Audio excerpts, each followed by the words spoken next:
Horror Story Fever. Judul: Horor Dimensi Lain. Beberapa malam ini Sonia tidak bisa tidur.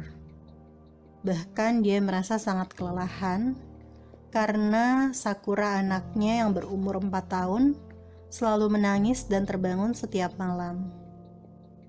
Setiap Sonia bertanya kepadanya, Sakura tidak menjawab apa-apa. Dia hanya bisa menangis. Bahkan saat ini Sonia sudah menceritakan masalah ini kepada suaminya, Adi. Tapi jawaban Adi masih sama. Menurutnya ini malah yang biasa-biasa saja. Mungkin Sakura hanya lapar atau ingin mencari perhatian saja. Tapi Sonia melihat ada yang aneh. Setiap pagi sampai malam sebelum tidur, sikap Sakura biasa-biasa saja. Hal tersebut akan muncul lagi pada tengah malam hari nanti. Sakura akan menangis dan baru bisa tidur pada jam 4 dini hari. Akhirnya Sonia pun mencoba berbicara kepada suaminya lagi. Adi, sepertinya Sakura menangis tengah malam. Ini bukan hal yang wajar deh, ucap Sonia kepada Adi. Aku tahu kamu capek sayang, tapi aku rasa itu biasa kok anak-anak bangun tengah malam, mungkin dia lapar. Apa kamu udah menanyakan alasannya sama Sakura? Ya sudah dong, dia hanya diam aja, nggak jawab apa-apa, jawab Sonia kesal. Ya udah, coba aku yang tanya sama Sakura sekarang, jawab Adi sambil berdiri dan mendekati Sakura yang sedang bermain di televisi. Hai cantik, kamu lagi main apa? Tanya Adi pada Sakura. Main boneka Barbie ayah, ucap Sakura sambil tersenyum. Kamu kenapa sih nak? Sekarang kok sering nangis dan susah tidur kalau tengah malam? Tanya Adi. Sakura pun melihat ke kanan dan ke kiri, seolah-olah dia takut ada yang mendengar. Aku gak boleh tidur. Oleh siapa? Tanya Adi lagi. Aku gak boleh tidur sama teman-teman baruku ya. Dan teman-temanku yang lain juga melarangku tidur, jawab Sakura polos kembali. Teman? Teman siapa? Kan kamu di rumah dan di kamar hanya sendirian sayang, tanya Adi sabar. Enggak Pak, sekarang teman-temanku banyak. Teman-teman mama juga ada, tapi teman-teman aku lebih banyak, jawab Sakura sambil tersenyum. Tiba-tiba Adi merasa bulu kudungnya merinding. Entah mengapa, perkataan Sakura membuat Adi merasa ketakutan.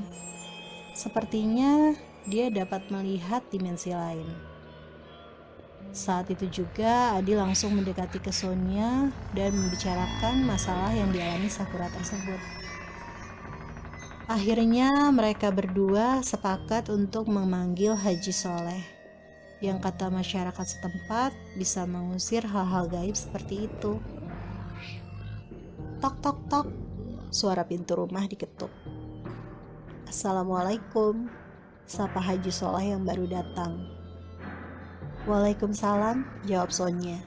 Silakan masuk Pak Haji, jawab Sonia ramah. Pak Haji pun segera duduk dan Sonia serta Adi menjelaskan kejadian yang aneh tentang Sakura. Pak Soleh pun mengangguk. Lalu dia mulai berdiri dan melihat-lihat sekeliling rumah Sonia.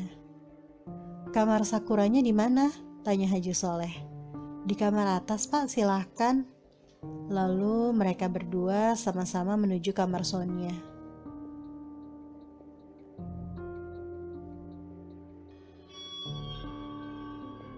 Saat Haji Soleh membuka pintu kamar Sakura, wajah Pak Haji tiba-tiba ketakutan dan menutup pintunya kembali.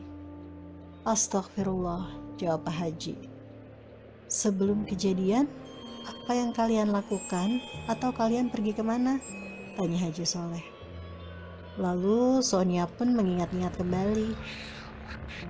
Beberapa minggu lalu kami hanya pergi berlibur ke villa dekat pantai Pak, jawab Sonia.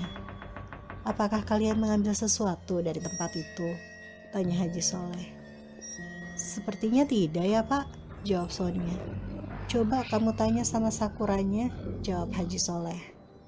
Lalu mereka berdua pun turun lagi ke bawah dan menemui Sakura yang sedang bermain sepeda di pekarangan. Sakura, sini sayang, ucap Sonia. Ada apa ibu? Jawab Sakura. Sakura, apa kamu mengambil sesuatu dari tempat liburan kita kemarin sayang? Tanya Sonia. Lalu Sakura pun melihat ke arah ibunya sambil berpikir. Aku tuh cuma ambil boneka bu yang tergeletak di dekat pantai. Selain itu aku gak ambil apa-apa lagi kok bu, jawab Sakura spontan. Boneka apa sayang? Ibu boleh lihat? Tanya Sonia kembali. Lalu Sakura pun masuk ke dalam rumah dan beberapa menit kemudian dia membawa boneka gadis kecil dengan pakaian kebaya yang lucu. Cuma ini kok bu, aku ambil dari pinggir pantai. Kasian, dia minta aku mengambilnya, kata Sakura polos. Baik nak, bonekanya ibu simpan dulu ya, kamu boleh main lagi, ucap Sonia. Setelah Sakura pergi, Pak Haji Soleh melihat boneka yang diambil Sakura dari pantai. Tiba-tiba, tubuh Pak Haji Soleh bergetar sangat kencang. Bahkan Pak Haji Soleh pun tidak dapat mengendalikannya. Tiba-tiba boneka itu terlempar keluar dari tangan Pak Haji. Maaf Bu Sonia, saya harus panggil teman-teman saya. Karena sepertinya saya tidak sanggup kalau harus menghadapi sendirian. Terlalu banyak makhluk lain yang mengikuti boneka ini. Dan kekuatan mereka pun sangat besar. Penjelasan dari Pak Haji Soleh. Sore itu, Sonia dan Adi masih menunggu Pak Haji untuk datang lagi. Dan betul, tidak berapa lama ada suara yang terdengar di depan pintu. Assalamualaikum, jawab Pak Haji Soleh diikuti beberapa teman pengajiannya. Waalaikumsalam Pak Haji, jawab Adi. Baiklah, saya butuh untuk mengajikan kamar Sakura. Bapak dan Ibu juga mohon untuk mengaji di sana, jawab Haji Soleh. Adi dan Sonia segera berganti baju dan mengambil air wudhu. Mereka pun melakukan hal yang sama kepada Sakura.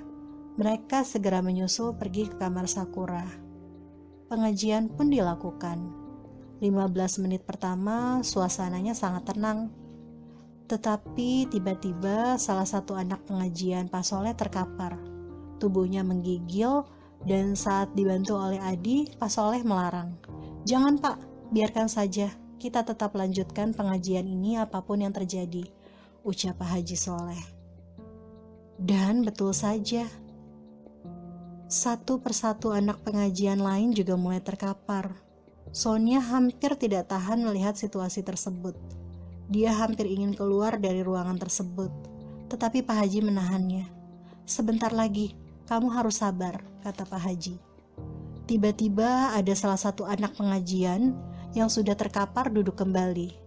Tapi dia berbicara dengan bahasa yang aneh. Lama-kelamaan terdengar jelas apa yang dikatakannya.